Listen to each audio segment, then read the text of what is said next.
Hey everyone, it's Fo, and today we're going to be looking at 5 things that the Suicide Squad Kill the Justice League did wrong. And these are my personal opinions, and this will include spoilers, so in case you haven't played the game or not seen the spoilers, I would recommend finishing the game or watching a walkthrough so you're up to date on my points. Now, I will not be talking about the live service part of the game, even though I'm not too keen on it, as I feel like I've never liked live service games and I'm more of a single player gamer, so I'll kind of skip over that controversy. Be sure to like and subscribe before we begin. Now, in my personal opinion, I feel like the tone set by the previous Arkham games should have carried over onto the Suicide Squad Kill the Justice League. It just feels like there are no real deep moments in this game, and the constant jokes kind of make the game feel a bit shallow, not really giving us time to process the major events in the storyline,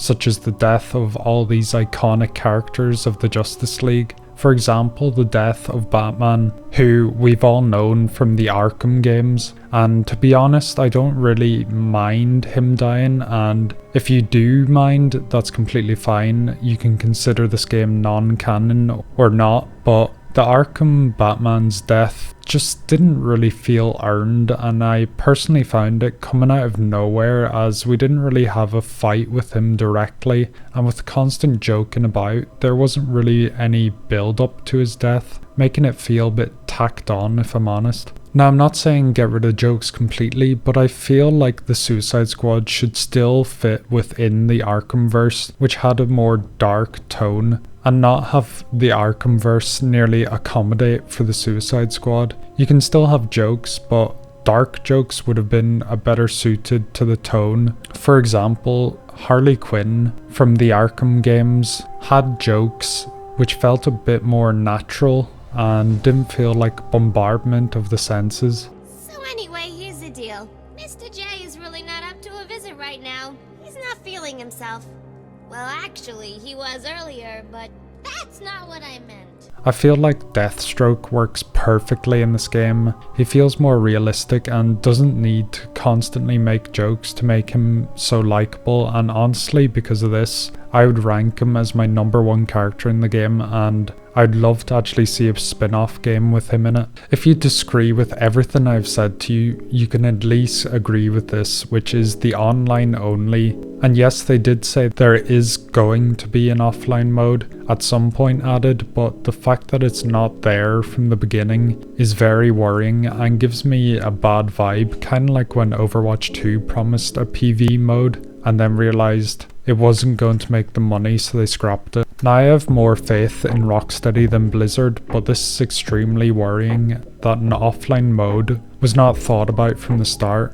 I stress that it is important for games to have an offline mode, as it is important for game preservation. We've seen this recently with Spec Ops The Line, which is an incredible game but had to be taken off stores due to licensing issues. I believe the main menu theme license ran out, so thankfully we have physical copies and GOG that provides a DRM free digital copy for us to use. But with live service games, everything you own and everything you paid for will be gone as soon as the companies such as Warner Brothers see that the cosmetic sales do not justify the server upkeep. Games like Call of Duty Warzone 1, LEGO Universes and Club Penguin come to mind, where you could pay for different items that are completely gone now.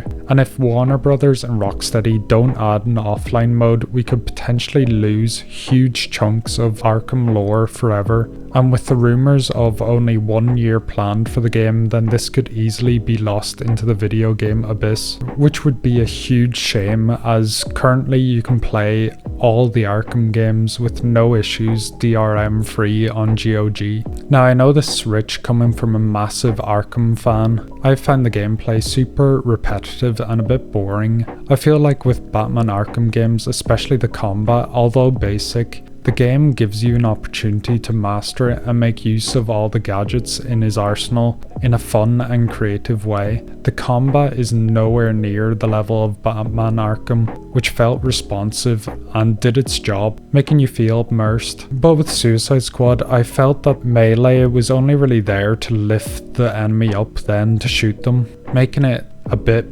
boring, to be honest, in my personal opinion. The game does do well with adding some enemy variety, but the combat is to the point where I don't even bother engaging with enemies around the open map.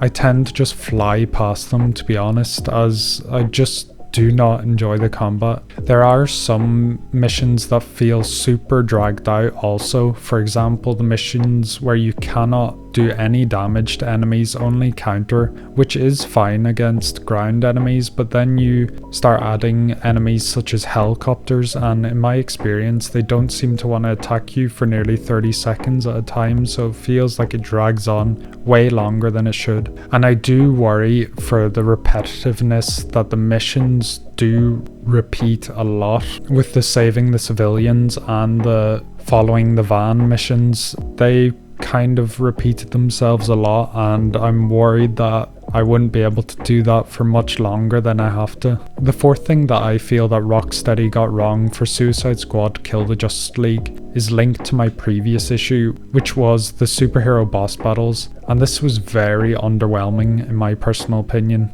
I know Rocksteady aren't known for having the greatest boss battles, although they did have amazing boss battles such as Mr. Freeze and Ra's al Ghul's fights, which were excellent, but they did have some not so good ones such as Deathstroke's tank battle and Joker's Titan fight at the end of the Asylum. But I thought that Green Lantern and the Flash's fights were pretty good, I think, as Green Lantern's was my favourite out of all of them, but there are plenty of issues with them. One of them is how short they were, and maybe because I was playing it on normal difficulty, but I thought there would be multiple sections to a boss battle such as Superman, who I thought when we defeated him was, oh, there's another part to this. I thought there would be a new section where Superman gets extremely mad and flies off and we have to follow after him, or he brings us to another location and we would have to fight him slightly later, but he just kind of pathetically dies, and I actually forgot about Superman dying in the game, and that's how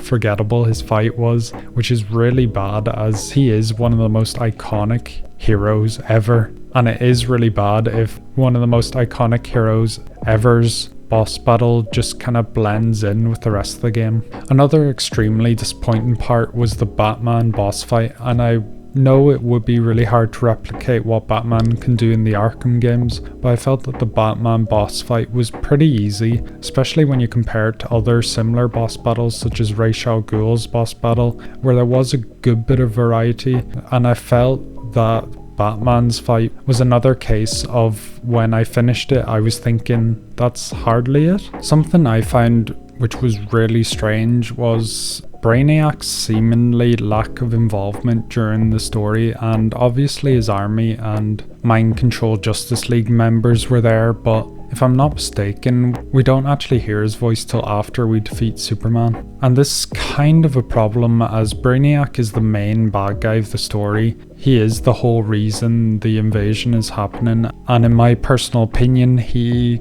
kind of feels tacked on at the end of the game nearly, which doesn't give us that overarching villain who taunts us throughout the game, giving it that bit of tension. And depending on how you play the game, you could defeat Brainiac in the first hour or so only after just meeting him. And I know I am comparing this game to Arkham a lot, but Arkham Asylum, we had Joker taunting us on the speakers of the asylum. Then in Arkham City, we had Hugo Strange, who didn't really taunt us, but hearing him count down to Protocol 10 gave us a sense of urgency. And in Arkham Knight, we had Scarecrow, who constantly mocked Batman for his failures and questioning his ability to defeat him, making the ending of each of these games a lot more, as we've built these villains up from the start of the story to the finish. But with Brainiac, it feels more of a setup for the live service model, having multiple versions of him in the Elseworlds. Seeing Brainiac, who is arguably the biggest DC villain, go down to the Suicide Squad kinda makes me question if he is that powerful in this universe, and now we have to fight him 12 more times. I find it pretty much